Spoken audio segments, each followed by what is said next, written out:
The Special Forces captain tossed a malfunctioning Barrett MRAD at Staff Sergeant Karen Nylin like it was a broken toy. Said maybe the map reader from Intel could figure out why real operators kept jamming their shots. 37 minutes later, that same captain would stand in Afghan dirt, hands trembling as he tore the unit patch from his own battle-torn uniform and placed it in hers, a silent tribute to the woman who had just saved every man on his team. Nobody ever called her map reader again. And if you're watching from Texas or Tennessee, from London or Lagos, understand this: what happened next in the Cornwall Highlands proved once and for all that skill has no gender. Only results, if you believe in honoring unsung heroes. Hit subscribe now, because these are the stories nobody else tells. At 29, Karen Nylin stood 5'6" in dusty ACU boots, lean muscle built from hauling a 24-pound rifle system across Afghan ridgelines, where thin air turned every step into punishment. Ravenholt Outpost. 7. 200 feet above sea level was the kind of place where just breathing felt like combat, and every shot calculation had to wrestle gravity itself. Most saw her bent over satellite imagery inside the Tactical Operations Center, hair pulled tight beneath a patrol cap, hazel eyes tracing terrain features like puzzle pieces. What they didn't see were the scope ring tattoos inked across her trigger finger, or the way she unconsciously read the wind when dust devils spiraled across the compound. What they didn't know was that Kara had already spent 22 months in shadows. Attached to Task Force 88 running Overwatch missions no official report would ever admit. On paper, she was admin support. In reality, she was the line between life and death more times than anyone could count. She'd learned the craft from Gunnery Sergeant Walter Nylin, her grandfather, a Marine Scout sniper whose Montana ranch doubled as a school in patience and precision, while other kids wasted summers on video games. Kara was calculating spin drift at 800 yards before she was old enough to drive. He drilled into her a single creed between heartbeats, lives, the perfect shot. That creed carried her into the Army Marksmanship Unit at 18. Then into Delta's crosshairs during a joint exercise where she stacked 31 consecutive hits at 100 meters in shifting 20-knot winds. The Delta commander pulled her file that same afternoon. Talent like that couldn't stay buried, but skill doesn't erase politics. And in 2014 Afghanistan, Kara's record still read Intelligence Analyst, non-combat duty. Which is why Captain Blake Arden felt so confident mocking her in front of his men, never realizing that the war was about to test which one of them would actually survive the Highlands. They buried Karen Nylin in intelligence. On paper, she was a desk sergeant at Ravenholt Outpost, processing targeting packages like any analyst. In reality, every Tier 1 rotation that passed through Afghanistan had relied on her glass-cut precision from Overwatch. She'd saved 43 American lives, but every confirmed kill was credited to someone else. Command erased her name. She became a ghost. Her motivation never came from medals anyway. It came from the folded notes she sometimes found slipped under her door, scrawled by operators' wives who never knew her but somehow guessed why their husbands came home. It came from the Afghan schoolgirls who walked dusty roads without fear because Kara had dropped the Taliban commander planning to torch their classrooms. But none of that mattered the day Captain Blake Arden's ODA team rotated into Ravenholt, fresh out of Fort Campbell. Arden swaggered through the briefing room with the confidence of a man who hadn't yet seen what the Hindu Kush could do to fragile plans. Kara pointed out a blind zone in their Overwatch setup, 400 meters of dead ground. She explained calmly, tracing the ridge lines on the satellite image. Arden cut her off with a smirk. "Stick to your PowerPoints. Sergeant, real shooters will handle the fields of fire." The room froze. Even the Afghan interpreter looked down.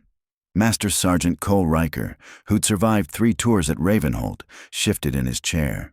He knew Kara's work, but Arden pulled rank, and in that instant, the flaw was baked into the mission. At 0300 hours, Arden's team lifted off in MH-60 Blackhawks, sliding into the valley exactly as briefed. By 0347, chaos exploded. The Taliban exploited the very dead space Kara had warned about. PKM machine guns lit the night. RPG streaks hammered the valley walls, and the designated marksman couldn't find angles. Sergeant Peters's SR-25 fell short. Worse, the team's issued Barrett MRAD coated with fine Afghan dust kept choking. Spent brass jammed in the chamber. Extractor biting nothing. Radio traffic grew frantic. 2 operators were already pinned behind a mud brick compound. Blood seeping dark into Afghan dirt. The JTAC tried to call in Apache gunships, but the birds were grounded 40 miles south by weather. The quick reaction force was 23 minutes away, an eternity under machine gun fire. Arden's voice cracked over comms. If we don't get precision fire now, we're going to have to fight our way out across open ground. Everyone knew what that meant: suicide. Back at Ravenholt. Kara listened to every transmission. Steady hands checked the rifle she had babied for 22 months. Every spring, every pin, torqued to spec by her own fingers. She treated her MRAD like a surgeon treats scalpels. Absolute perfection or people died. Riker finally snapped. He grabbed Arden by the plate carrier and shoved him against a wall. Decide right now, Captain, you want to die with your pride intact, or live knowing a woman saved your team? Arden didn't answer, but Kara did. She shouldered her rifle. 70 pounds of kit slamming against her frame, and sprinted for the North Tower. The mission that dismissed her as a desk sergeant was about to discover the truth she carried in every round.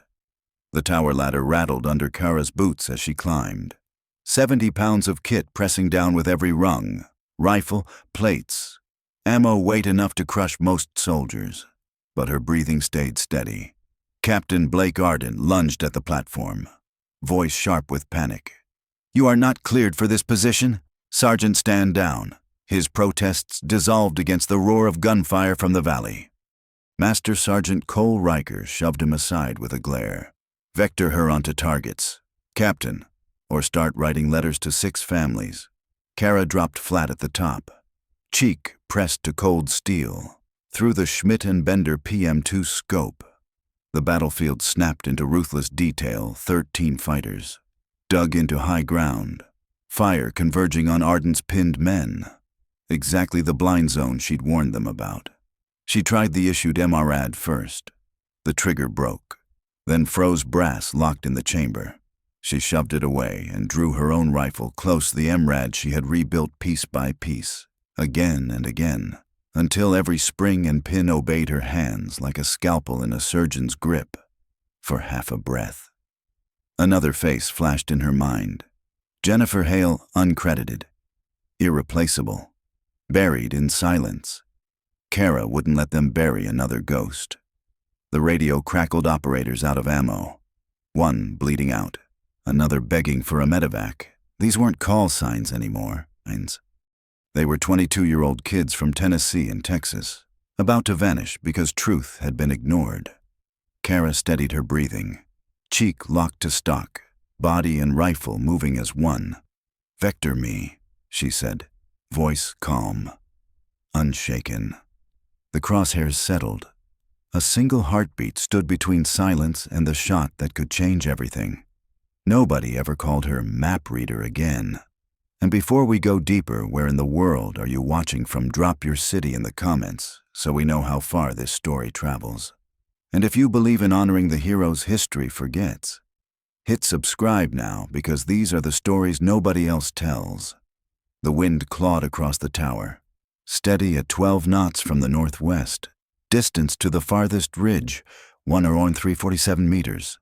Kara exhaled. Between heartbeats lived the perfect shot. Her crosshairs cut across the PKM gunner. One squeeze. The machine gun went silent. Enemy fire shifted instantly. Rounds snapping past the tower's frame. Kara didn't blink. Second shot, an insurgent sprinting laterally.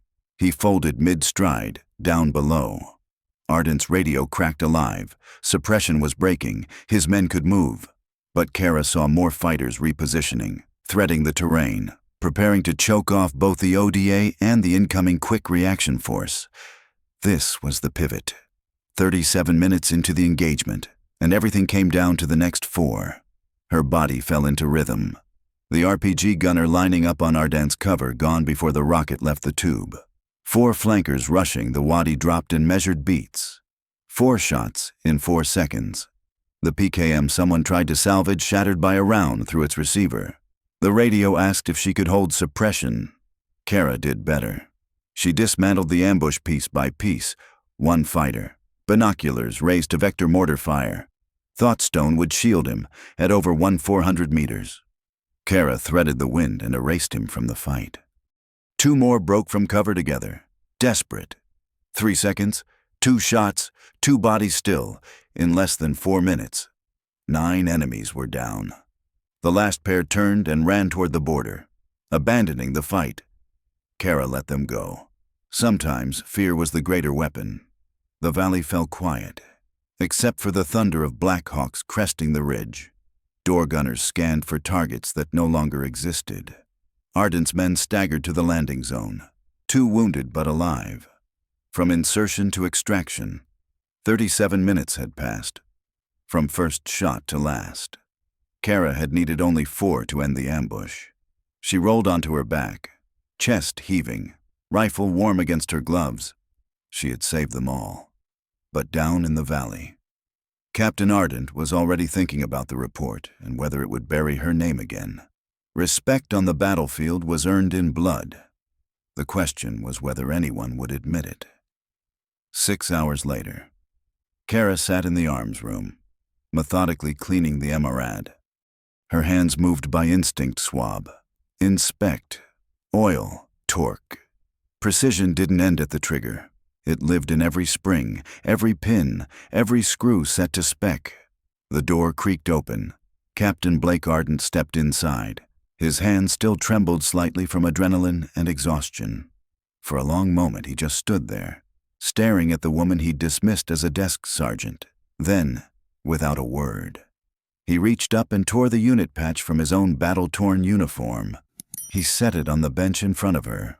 No speech. No apology, just a silent gesture that carried more weight than rank ever could. Kara met his eyes. Respect was earned. And in 37 minutes, she had earned his. The official after-action report was another story. It credited an intelligence analyst with emergency marksmanship support. Kara remained a ghost. Her 9 kills would never appear in any citation. Her name never printed on any commendation. But unofficially, the story raced through the special operations community like fire through dry brush. Operators whispered about the woman at Ravenholt who had dropped 9 insurgents in under 40 minutes, saving an entire team. 3 weeks later, Command Sergeant Major Dalton Reyes flew in from Fort Bragg. He carried sealed orders. Kara was being reassigned not for public recognition, but for something that mattered more. She would spearhead Operation Phantom Lance, training the next generation of precision shooters for Delta Force and SOCOM's most covert teams. Arden asked permission to sit in on her first class. When Kara stepped to the line and began instructing, he listened like a student. For once, he didn't interrupt. The whispers grew louder. Traveling base to base, rotation to rotation, every woman who dared sniper school heard the legend, the ghost who saved ODA 519 in Afghanistan. They called her the Phantom Shooter of Ravenholt. Kara kept 2 things in a small wooden box by her bunk: her grandfather's silver coin and Arden's torn unit patch. Together they reminded her of a truth no report could erase. Respect is earned 1 shot at a time, even when the world refuses to see who holds the rifle. And maybe that's the lesson for all of us. Respect isn't granted by titles or reports. It's built through actions, moment by moment, even in silence.